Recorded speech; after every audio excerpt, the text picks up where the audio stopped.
So today, I hope to convince you that to be a great marketer, you need stories, great stories, stories that move people to act. And to do that, I'm going to tell you one of mine. At its core, what we do in this industry is connect people. We connect people with products and services and businesses. At our best, we connect people to new ideas, to new careers, to movements.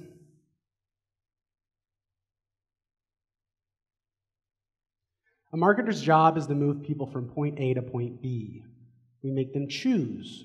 We make them act. Any decent salesman or neuroscientist will tell you people don't act on logic. They act on emotion.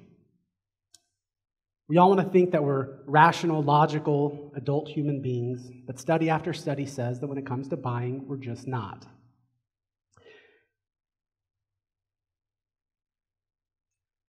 For their book, Brand Immortality, Pringle and Field looked at 1,400 ad campaigns over the last 30 years. Here's what they discovered. Ads that were purely rational performed tolerably at 16% effectiveness. Ads that had some element of emotion knocked that way up an entire 10 percentage points to 26% effectiveness. Now, you would think that appealing to logic and emotion would get you the best of both worlds. But the highest performing ads from the last 30 years ran on emotion only, and they were 31% effective, twice the impact of rational argument. Show of hands, who has an engagement ring on? Who's wearing an engagement ring? Ladies? Come on. My wife. All right. So, Ray, when I proposed to you, we'll skip the whole story about the poker game that was set up that made me win and negotiate a ring, but I got on one knee and I pulled the ring out and I popped the question. Is that right? When I did that, did you snatch the ring out of my hand and run it over to a licensed jeweler to get it inspected and make sure it was the right cut, clarity, color? Yeah, that would have been rude and awkward. The jewelry industry knows most people don't buy diamond rings because of how pure and perfect their cuts are. That's why they advertise magical autumn walks in the park, kisses against a background of city lights, and falling into the pool in your formal wear. Look at it. This is a typical diamond ad. What's missing? There's no diamond. These ads are selling an emotion, not the diamond. The Advertising Research Foundation ran up against the same conclusion. Research analyzing over 3,000 commercials shows likability to drive more revenue than research, trust, facts, or features. Likability. Anyone heard of the Facebook Agree button or the My Independent Data Supports Your Conclusion button? It's the like button. To increase revenue, they just have to like you. But how the hell do you get them to like you? If you want to get people to break out of their inertia, to stop doing what they've been doing, to start something they've never done, to change their minds, buy a condo, switch internet service providers, click buy. If you want these people to like you, you have to hit them where it counts, in the feels. And it doesn't even have to be a good emotion. You can make them laugh. You could piss them off. Make them curious, make them scared, make them sad, make them sorry. And why is that? If they feel, they care. And if they care, they act. There's one human vehicle that has carried emotion, connection, the essence of caring since humans could talk. And that's story. Let's talk about the power of story. To connect, to heal, to change. First off, what do I mean by story? I'm not talking about fiction like The Most Interesting Man in the World or The Jolly Green Giant. When I say you need to tell a story, I mean you need to tell a real story, a true story, and use that to build an emotional bridge to your audience. Your story shows who you are. It becomes the persona that people talk to, buy from, interact with. It's something they can use to put a face on a brand. Your story makes them care more about what you have to offer than what you're offering. Today I'm going to tell you a story. It's the story of how I launched my marketing career, an example of how you can reach your goals on the power of a great narrative. It was February 2009. Internet marketing was beginning to go more mainstream. Big brands were just starting to realize how much money they were leaving on the table by ignoring this whole internet thing. Google was helping things along by giving big brands a boost in search results. In the offline world, CNN Money called it the worst year for jobs since 1945. Hard times for the little guys all around. And then my 60-year-old father got laid off from a job that he needed. It was a horrible economy, to be searching for work in, along with his age. So we decided to join forces and start a marketing agency. With his sales experience and my online marketing experience, it was worth a shot. But on top of that, I had a goal. I wanted to prove there was hope in the internet. For the little guy, I thought I'd find a small business owner in town and then blast all their problems away with the power of the internet. I was out to prove anyone could use the internet to market anything. And I wanted to prove I was the guy, our agency was the agency that can make it happen. But first, we had to find that business. To tell a good story, you're going to need what every story needs, a hero. I'm not talking about Katniss waging war on President Snow or the future of Middle-earth resting in the hands of a young hobbit. It's just got to be someone who fights an uphill battle and fights hard. Your hero might be the ideal customer. You could illustrate their biggest problem and reveal how your product or service saves the day. But don't limit yourself to that. Heroes are everywhere. There are many in this room that you'll never realize if you don't extend your hand and introduce yourself.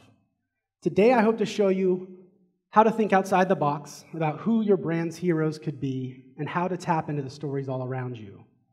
For example, what if I told you that the hero of my story was a homeless man I found under a bridge? Sounds crazy. How could a panhandler have anything to do with my marketing agency, my brand? That's exactly who my hero was. This guy. I was on the lookout for that failing business to save. I pulled up to a stoplight and saw something strange, a 30-something woman in a suit standing on the side of the road asking for a job. And it struck a chord in me. She didn't look like she belonged there, and I wondered, was this really her only option? It stayed with me for days. I never saw her again, hopefully for good reasons. But all of a sudden, I started seeing a lot of homeless people. I wasn't sure if they were new or if I just hadn't noticed them before. Either way, I started paying more attention over the next couple days. All these people living on the street, and all I can think of is, man, panhandling is a really bad business model. Like, it's so inefficient. They could only get cash from one lane of traffic, and only in the few seconds between traffic light changes. They miss out on everyone who gets an all-green light. They can only go a few cars back before the pressure of holding up traffic is too great and would-be givers feel they have to drive on. Worst of all, most people ignored them. Most avoided eye contact. I realized then that I had been guilty of that myself. I noticed the people passing them during the morning drive were passing them, the same men and women every morning. And the more they passed them, the more normal it was to keep passing them by. And the more bizarre it probably seemed to roll down the window for a 30-second chat out of the blue. Besides, who knows what they might do? They could be dangerous. They could be fakes. You don't know anything about them. If you're on your way to work, why should you give them money not to? Why should you care? That's when it hit me. Instead of helping a business, what if our pro bono case study was to help a homeless person instead? Figure out what's keeping them down, leverage internet power to help them break free, letting them define what success means to them, and follow through to the best of our ability, just like I would with any other client. So as a marketer, I thought the signage was a little played out, and I knew that they needed a website. Instead of asking for donations to happen on the street, they could send people to the website to donate. No more logistical or safety issues of panhandling in the street. And for those of you that know, panhandling is illegal in Houston, but the police tend to turn a blind eye as long as you stay out of the roadway. The rest, ironically, get tickets for panhandling. And I thought that was kind of silly, so I asked one of the guys, like, what do they do with the tickets? And in so many words, he said they use it for toilet paper.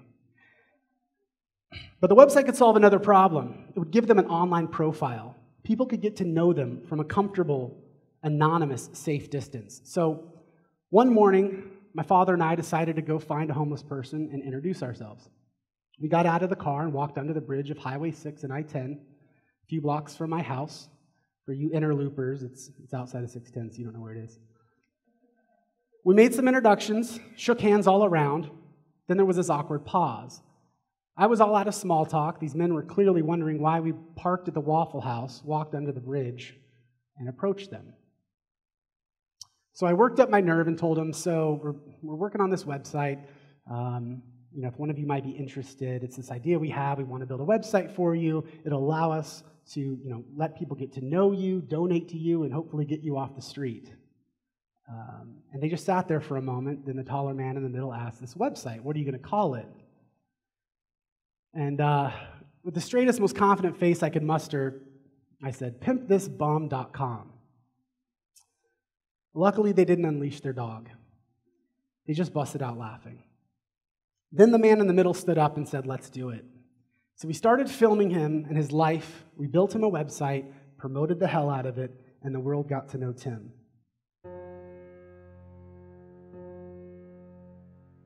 Tell us your full name. Timothy Dolan. And Timothy, how long have you been on the street? Oh, almost 5 years now. How'd you end up here? Well,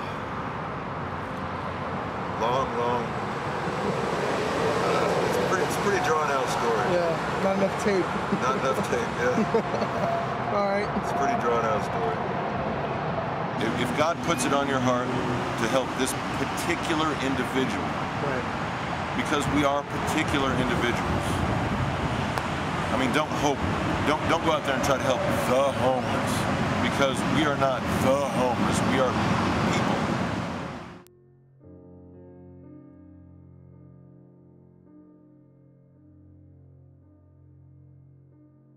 go ahead. Welcome to my humble abode.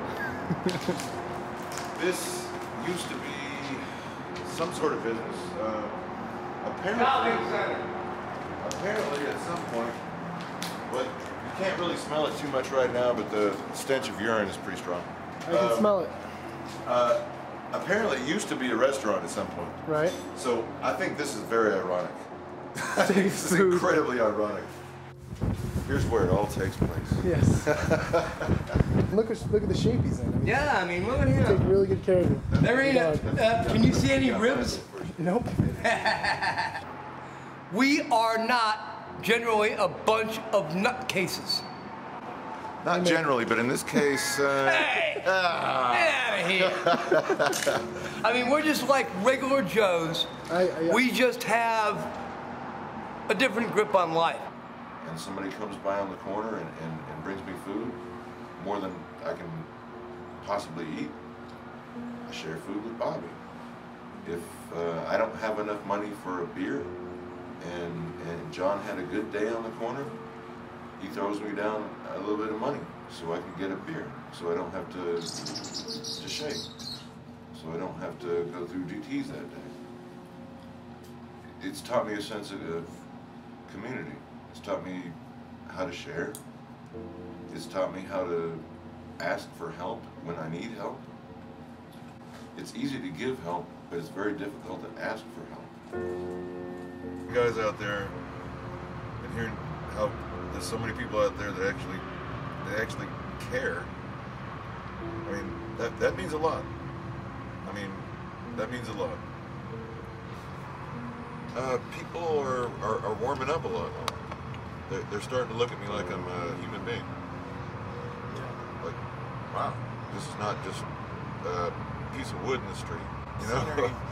Yeah, I mean, they're starting to smile, they're starting to wave, and they're talking to me more. I mean, that alone has been worth it.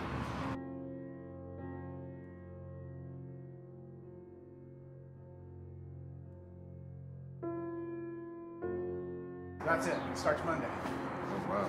Get on an airplane, cut your beard. That'll be fun. Saturday or Friday or something. Cut your beard off. Sunday maybe. Yeah.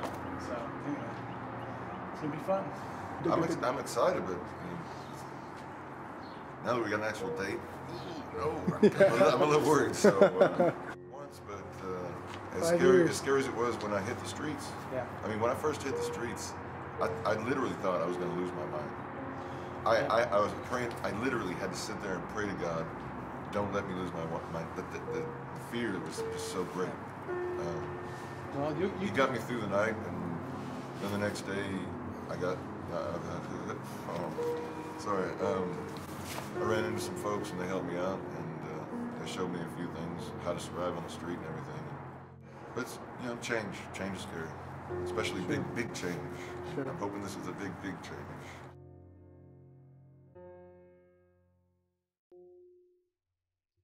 Your story won't work if it's not authentic.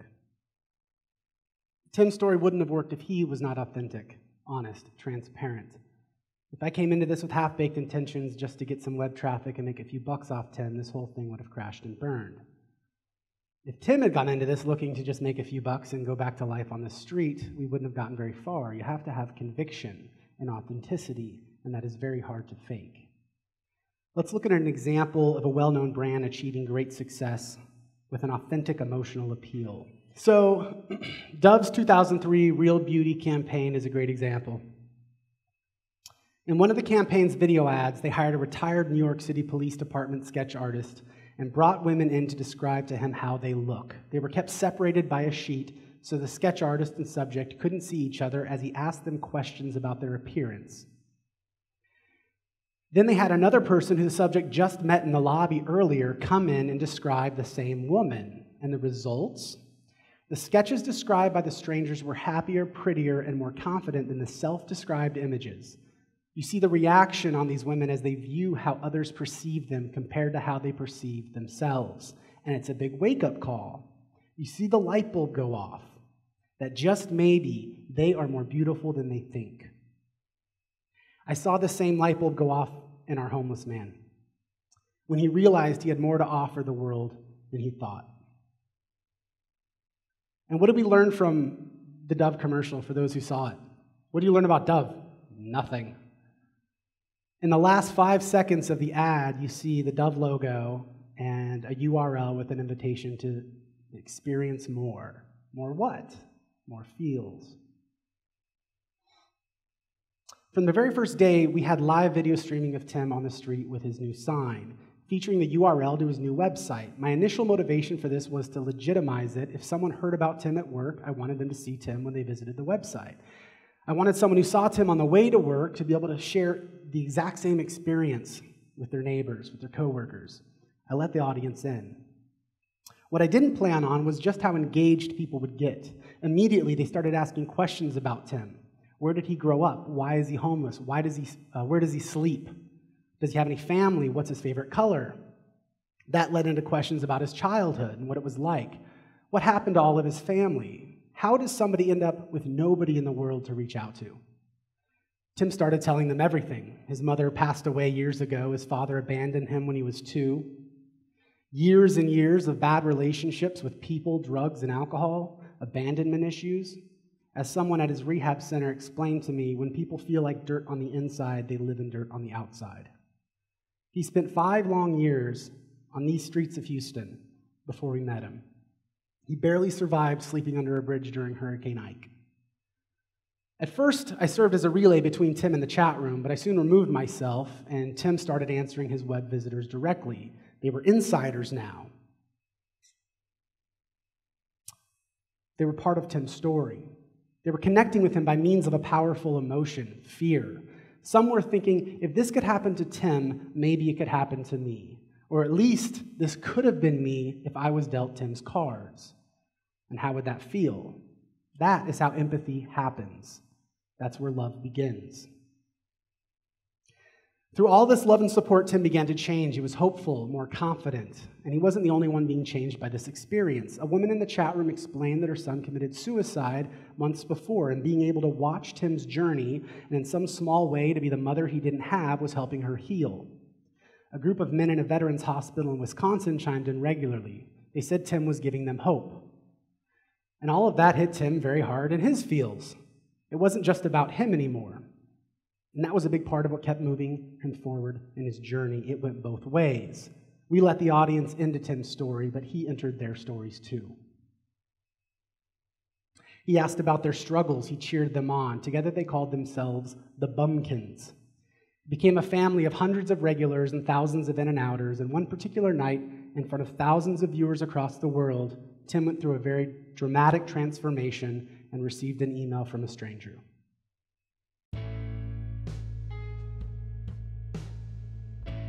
The moment we've all been waiting for. The unmasking of Tim. Who's that man behind the beard? Get the hat off your Yeah, head. gotta get the hat off too.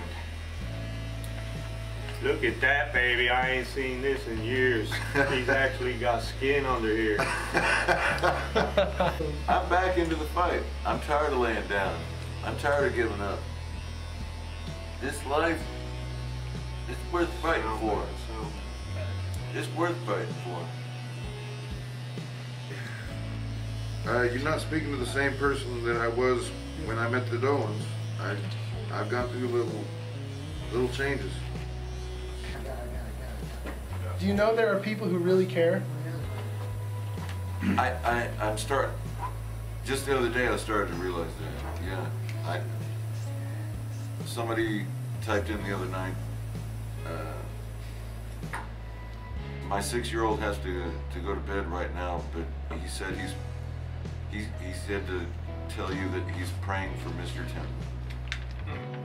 And that's when I started to realize that there's actually people out there who do care. Sean's mom, Kevin's wife, took me down, and we got a lot of clothes with the money that was sent in. So I have some new clothes, and I got rid of my old hair, and I'm going to detox and rehab, start living a new life.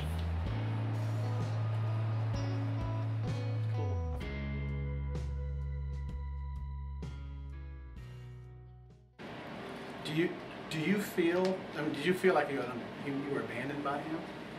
I was abandoned by him. Do you think he didn't care? Is that something that stayed with you throughout your life? I was bitter about it for a long time, and I probably still have some bitterness in me for that.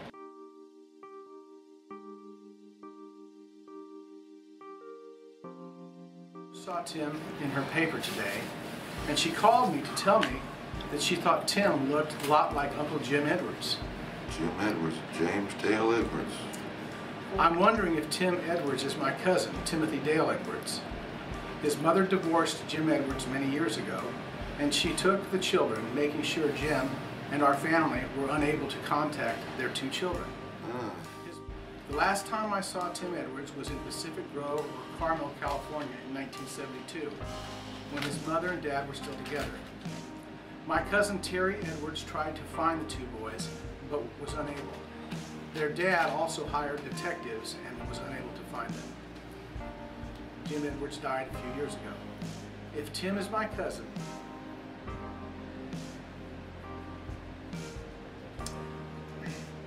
I would love to hear from him.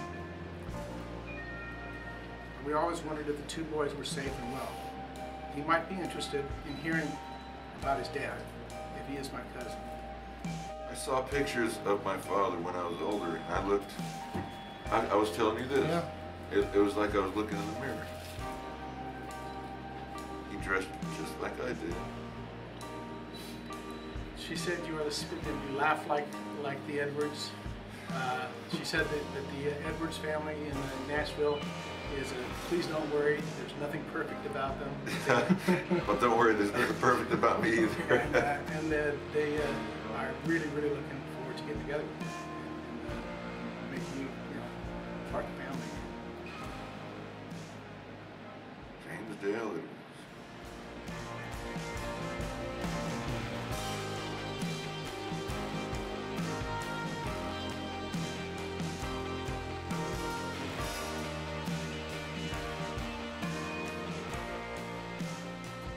As it turns out, his mother had not been very forthcoming about the events of his parents' divorce.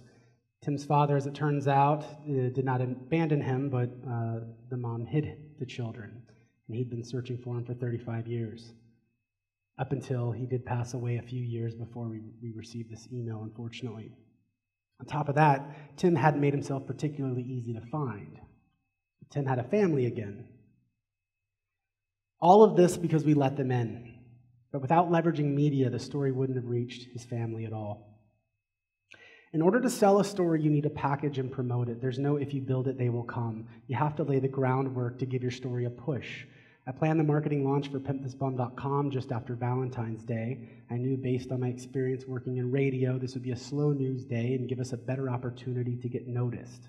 Before we went live, I collected hundreds of media contacts, tip line emails for radio, television, newspapers, and podcasts.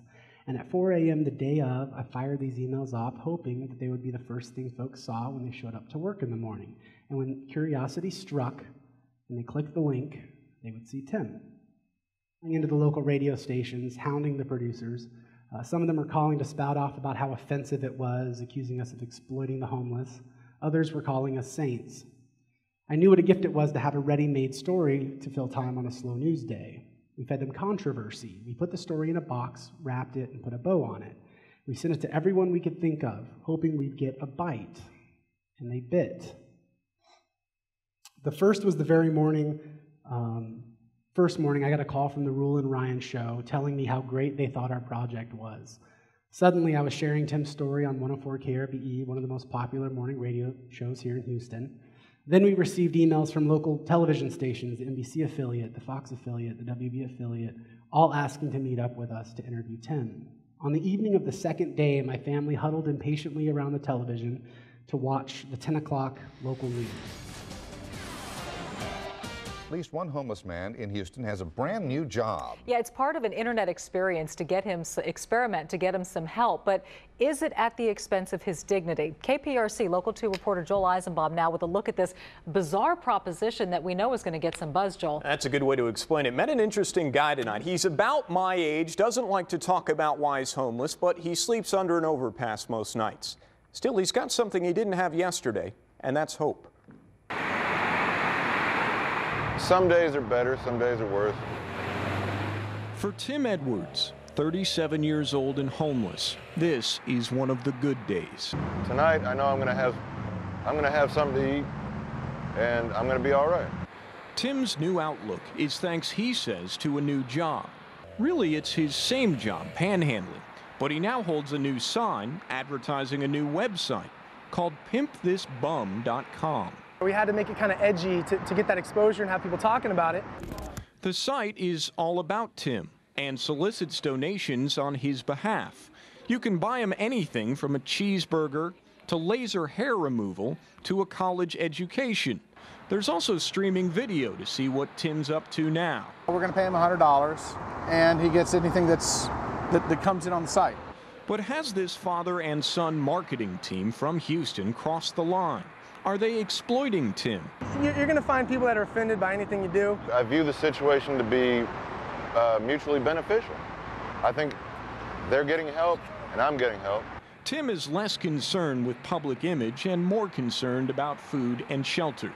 And if a couple of guys want to pay him to do what he already does, well, that's just fine by him. This might be an avenue off the streets. It might be a way that I can climb up a little bit and get out of here. Kevin and Sean Dolan pay Tim no less than $100 per day, but there's no guarantee how long that will last. Tim says he wants to save up to get some temporary housing and a shave. Joel Eisenbaum, KPRC Local 2. We began receiving interview requests after this went live from the Houston Chronicle, the New York Times, Washington Post, Der Spiegel in Germany, Sydney Morning Herald, the Associated Press, and dozens more. Fox and Friends morning show asked us to do a live segment, so we came on with Steve Ducey, then Rachel Ray, Man Cow Morning Show, Michael Reagan, CNN Money, ABC, tons of others, and we even got a message from Larry King asking to do an interview. Which is nuts, the whole thing. It's crazy. And of them all, the most important mention in Alabama's Dothan Eagle, where Tim's aunt discovered her long-lost nephew. One of my favorite parts of the setup was in the first couple days, the news kept saying over 30,000 visits to the site already. It was like day one. I'm breaking my authenticity rule here, but you guys know how you can edit a hit counter. So the first visitor to pimpthisbum.com thought they were the 27,000th and first visitor to pimpthisbum.com. That gave the media the social proof to justify running the story. After we clocked 1 million, it didn't really matter. The moral here is if you want to catch lightning in a bottle, you better be standing in the middle of a field. You better bring a bottle, and it wouldn't hurt to be holding a few lightning rods high as you can above your head. You have to commit to it. Yes, luck happens, but if you want it to happen to you, you better pave a really nice landing strip for it. I've told people over and over, if the website was helpthehomeless.org, everyone would have passed it by, just like they passed Tim every morning. We had to be different. We had to be controversial. We had to make them feel something, or nobody would care. Yes, on the surface, it was crass and irreverent, but once you became involved for even a few minutes, you understood it and you were in it. Was it orchestrated? Yes. Manipulated? Absolutely. But above all, the story was real. The story was authentic. In the meantime, money for Tim was pouring in, first from Houston, then all over the US, then Canada, Germany, Sweden, Denmark, Australia, and even as far as Hong Kong. Many were $5 and $10 donations from people who visited the site. Some were thousands or tens of thousands of dollars at a time. They all wanted to invest in Tim, in his story, in his success, because we made sure the audience had a way in. They did it because they became a part of Tim's story. And that's how we raised $100,000 in 3 very, very long months. Every good story has a low point. In our jobs, this is the busy work. It's the stuff that doesn't feel rewarding or happy. It's slogging through phone calls and interviews and aggregating data and parsing it out until it means something. In our story, Tim had to do the hard work. Like so many of his friends on the street, he'd become an alcoholic. He was so dependent on alcohol, he didn't get through a night's sleep without it. He would wake up shaking. He drank at least 740s a day and ate practically nothing. We're talking liquid in, liquid out. For him to really break free, he was going to have to get through rehab and get clean. And as anyone familiar with addicts knows, this was something he had to commit to and follow through for himself. All we could do was get him to rehab, drop him off, and cheer him on. It would have been really easy to skip over this part of Tim's story. As far as the world was concerned, we could have kept up the video chats and donations until people lost interest and moved on, but we chose not to skip that. In fact, we had to say no to Larry King's request for an interview with Tim because he had started rehab already. We were all in this for real. We had a goal along with Tim and thousands of bumpkins. We were going to see him through until Tim could do it on his own. Going through the pain of withdrawals and rehab was part of the process. It was what turned a publicity stunt into a legitimate story. Don't shy away from that. Don't gloss over it hoping to mask it. The flaws, the painful parts of the process, that's what makes a story.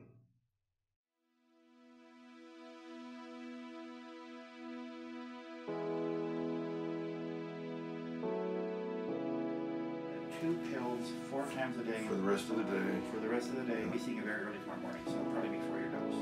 So Okay. how you're feeling at that point. That's good, yeah. Perfect. Yeah. All right. I've just taken my first medication, and it's battling my alcohol. It's indescribable feeling. It's something that I hope nobody has to go through out there. So when's the last time you ate dinner at a dinner table? Curious. Man. Can you remember? 2001. Like the first step is admitting you're an alcoholic and that your life has become unmanageable. Done that. I was gonna say. I already got there. What's the second step?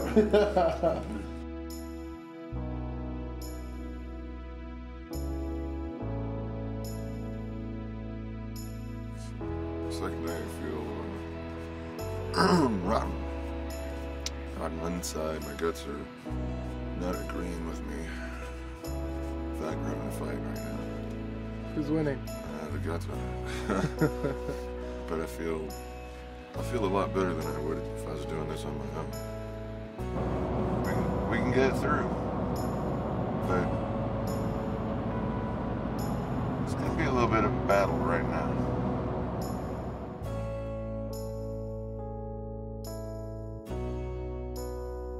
We're recording. I can hear his big mouth already. Come here, man. Right to the computer now, knows how to move stuff around. Hey folks, thank you. Thank you so much. Man, look at all those happy birthdays. Thank you so much. Yep. Yeah.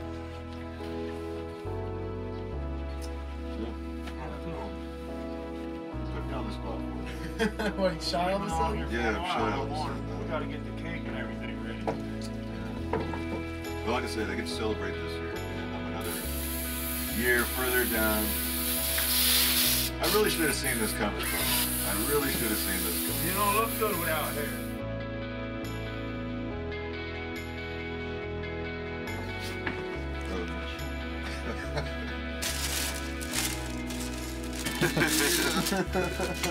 That says HP.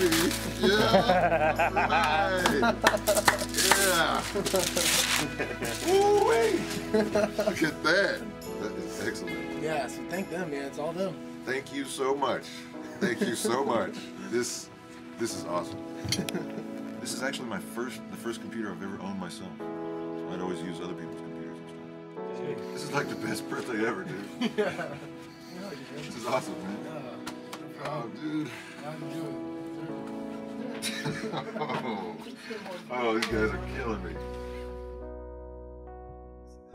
Upon Tim's arrival in Houston, we threw him a party, actually at Westland Baptist Church out in Katy. Bumpkins from all over the country came to congratulate him, take pictures with him, and hug him. It was pretty strange for him. He said it felt like his high school prom, and then remembered that he didn't go to prom, so this was the makeup prom. And there's a picture. I was a little late on that slide. After that, he and I went to visit his family in Missouri and Nashville to finally reconnect. Here he is with Aunt Juanita learning about his father and visiting the land his father lived on when he passed away. That's the trailer that he lived in. Then on to Nashville, where Tim has a whole gaggle of aunts, uncles, cousins, nieces, and nephews. It wasn't easy, but eventually Tim found a job at Nickel Pattern, a machine shop that builds scale models for companies like Schlumberger and National Oilwell Varco. His handiwork can be seen to this day at trade shows all around the world. All of these experiences, every big moment, was captured and shared with the audience. The website is called pimpthisbum.com. Going too far? Well, I have a big problem with the name of the website. Pimp This Bum. Pimp This Bum. Yeah. I mean, bum. It's a terrible word. They're not bums. Exactly. They're relatives.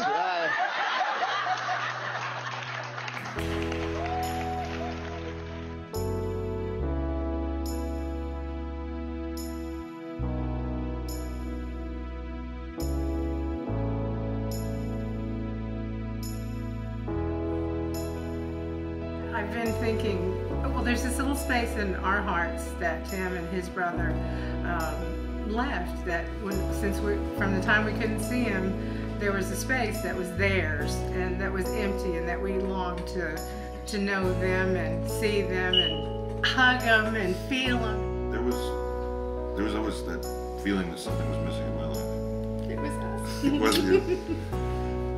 And I'm glad to have you guys. I'm glad to have you too, sweetheart.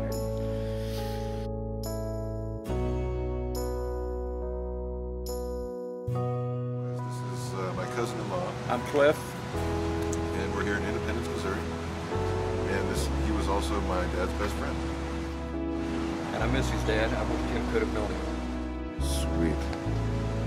Cliff handed it down to me. It's my dad's reminder. Just say hi. Pearls of wisdom. I need pearls of wisdom. Hi. I'm Emily. I'm Tim's cousin.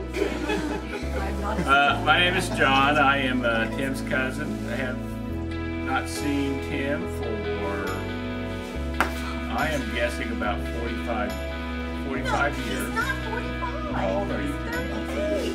Well, it's been about 37. I'm John Edwards, and I'm Tim's uncle. I'm very thankful after all these years to get us this day. It's my family. I didn't know I had them, now I have them. It's one of the best things to come out of this. So, I hope you enjoy them as much as I do. And you're not getting rid of us. You're stuck. That's what Deb said. She's like, I'm stuck. You're stuck.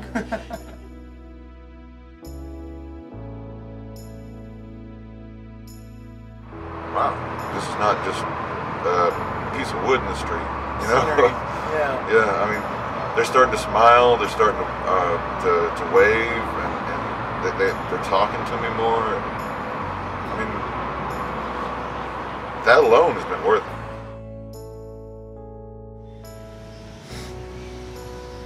I couldn't even begin to thank you all.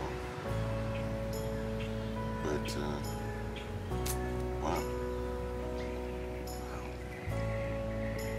For what it's worth, thank you. Thank you so much.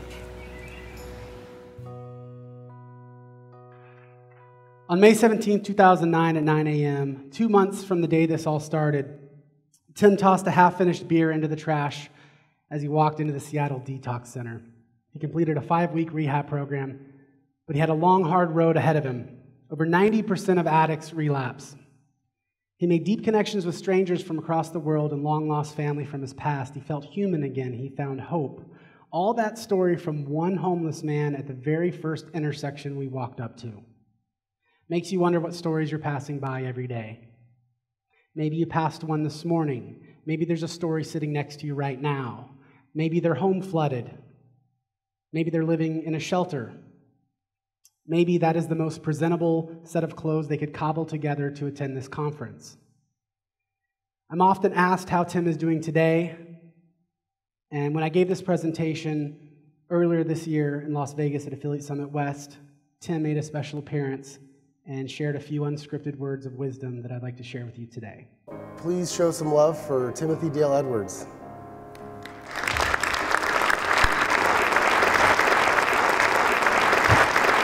There you go. If you ever want a superhero ability, become homeless, you will be invisible. Some of the more popular questions we get are you still sober? Still sober. I haven't had a drink since 2009, March 10th, 2009. The other one was, were you really homeless? I promise. There's a lot of crazy homeless people out there. Like, for real. I mean, literally insane.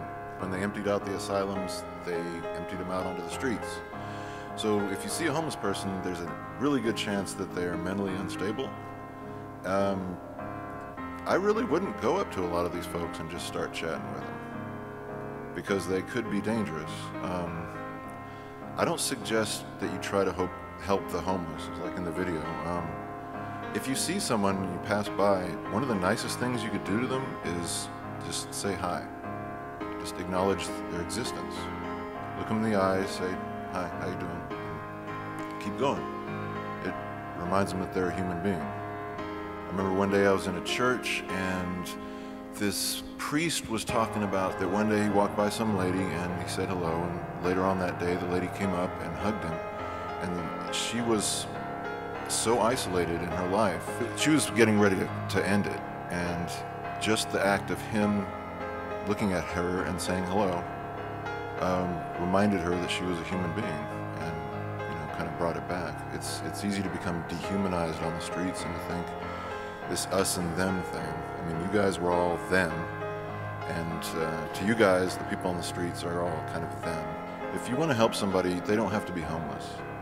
They could be the person that you run into on the street, someone on the bus needs bus fare. I mean, helping people isn't restricted to one particular group. It's what's on your heart. If it's in your heart and you see an opportunity to help, I suggest you go for that. So the $1 million question here is, what did we get out of this? $1 million? No. In fact, as my mom can tell you, we were worse off financially than when we started by far. Fame? Sure, briefly. Fame fades very quickly. It does not retain its value whatsoever. A good story? Absolutely. The story is what made the difference. It gave me a chance to show what I'm made of, not just to others, but to myself. Tim taught me to see past appearances, to really get to know people around me, family, friends, neighbors, employees, clients. Learning how Tim's childhood haunts him to this day, I realize the great responsibility I have raising my 3 children. Anytime I face a challenge, I remember Tim's story, Tim facing his challenges, and it gives me courage. Tim taught me how to accept help, to ask for help, to lean on others in areas I am weak, and how we all become stronger as a result. Hurricane Harvey was a great example of this. Shortly after the storm, a couple weeks ago, I was restless and having trouble sleeping, due in part to the fact that I was listening to all the radio chatter on the emergency channels about all the flooding and destruction. I felt so helpless, I stopped at one of the few open gas stations to get some Tylenol PM so I could try to get some sleep. As I hopped back on my motorcycle, I overheard a call for volunteer boats to report to a specific staging area. I didn't have a boat, but I headed there anyway. When I arrived, I saw an old pickup truck with a boat attached, and reached up and rolled up next to them and asked if I could buy them a tank of gas. As it turned out, while they had a boat, they were running low on funds, and they were debating whether to go back home to Lufkin or not. I didn't have a boat, but I was more than willing to finance this adventure. So they asked me to join their crew. The next morning, my wife rolled over to an empty side of the bed and read in a text from me that I had joined the Cajun Navy, and I wasn't sure when I was going to be home. She was a good sport about it. These are the men and women of the Cajun Navy. I don't know if anyone's seen pictures of them. Definitely not what I expected. They're not professionals, and most of them didn't have an abundance of funds, but they had the desire to help and the willingness to accept help from others. They had courage and leaned on the community for the gas, food, medical supplies, lodging, showers, and anything else that they needed. One time we had our boat hit the top of a car in wherever it was and punctured the side of the boat, and that was like the 10th time the boat broke, but and we turned to the neighbors that were just having their water recede out of their houses, and we're like, does anybody have Flex Seal, an extension cord, and a hairdryer? Less than 30 seconds, we had all three. It was amazing. I'll save all the stories of capsizing in Buffalo Bayou, boating through gas leaks, down power lines, water rescues, and wading through pure sewage and flesh-eating bacteria for the bar later. But it's sufficient to say that Texans are damn strong when we come together. The person I was before I met Tim probably would have stayed home because I didn't have a boat. While I didn't have a boat, I was able to contribute based on my unique strengths and experiences. I mean, not everyone's superpower is wading through shit. I'd never been homeless, never been an alcoholic, never slept under a bridge, but I was willing and able to contribute the unique strengths and experiences I did have. What I didn't have, I asked the community for, and together we became a powerful force for Tim. So what's the marketing takeaway? Mattress Mac gets it, JJ Watt gets it, HEB CEO gets it. If you find me and my brand likable after hearing this story, you get it too. That's the power of story. Story is how you market to humans. It's how you get them to like you. And likability drives revenue. And while we lit the match, the greatest success of the story wasn't ours. That belongs to Tim and the community he drew in, the many who are cheering him on to this day, many who were helped through their challenges, the many who received hope. We found the hero, we told the story, we accepted help. And that's all anyone can do. That's what you can do. Find your hero. Tell your story. If you need help, ask for it. Thank you.